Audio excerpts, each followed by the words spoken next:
Furiosa, a Mad Max saga, has accelerated its way into theaters, and as such, I'm going to be reviewing it for you guys here today.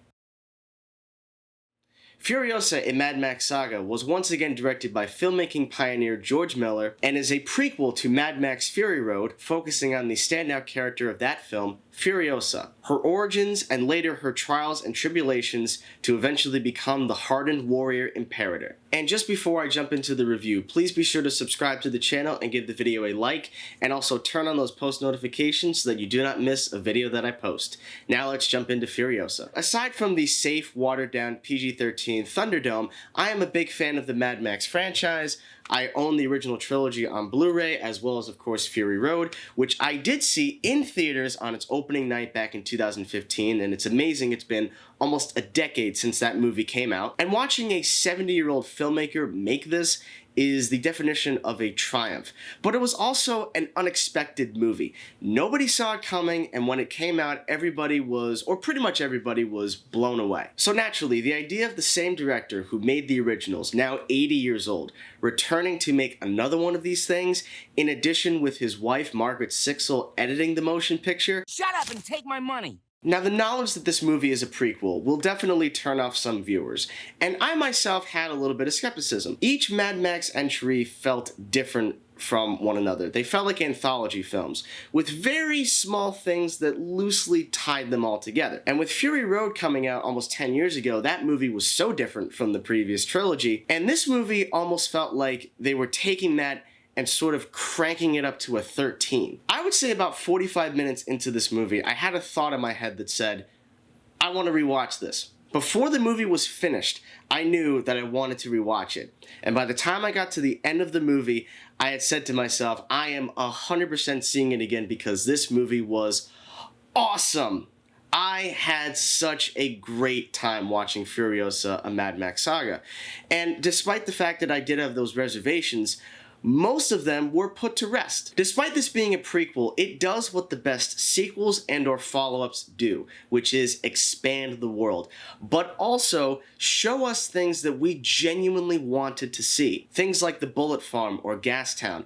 Those were things that were mere glimpses, things on the horizon in Fury Road. This movie actually shows us those two locations, and it helps us better understand the geography of the wasteland. There's a popular saying that your movie is only as good as your villain, and god damn it if that is not the case with this movie. Chris Hemsworth is amazing in this film.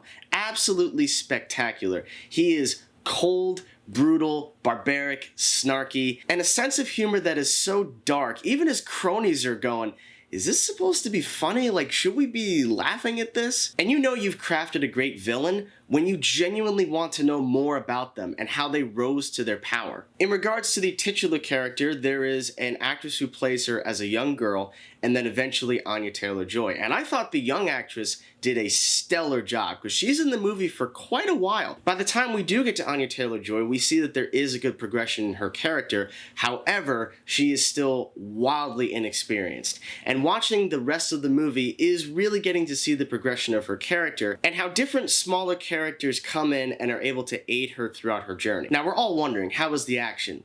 In one small word, it is fantastic. Chris Hemsworth's character is on a chariot being propelled by 3 motorcycles. If that is cool to you, you are gonna have an absolute blast watching this movie. The action sequences are absolutely incredible.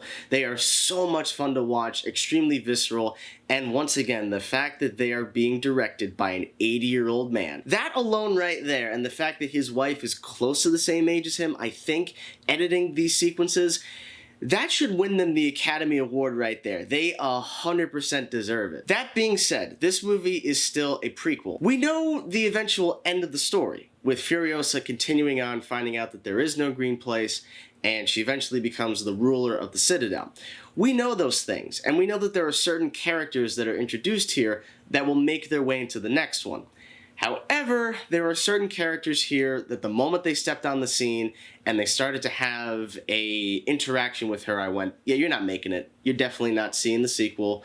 You're not getting there. It's an issue that I personally have with any prequel. When you see a character that they try to make you care about, you're saying to yourself, but they're not going to make it. A critique I had even when Fury Road first came out, which unfortunately is even bigger here, is the CGI. There are numerous sequences that are done in camera, on location, and they are absolutely phenomenal. And the best visual effects are the ones where you either just don't notice it, or they are so far in the background that you have to rewatch the film to see them. But then there are other scenes where it is so clear they are shooting it in front of a green screen, or the actors are simply just not there and they're being replaced with CG. I do think it is an issue with the digital photography. I just don't think digital translates well to the desert.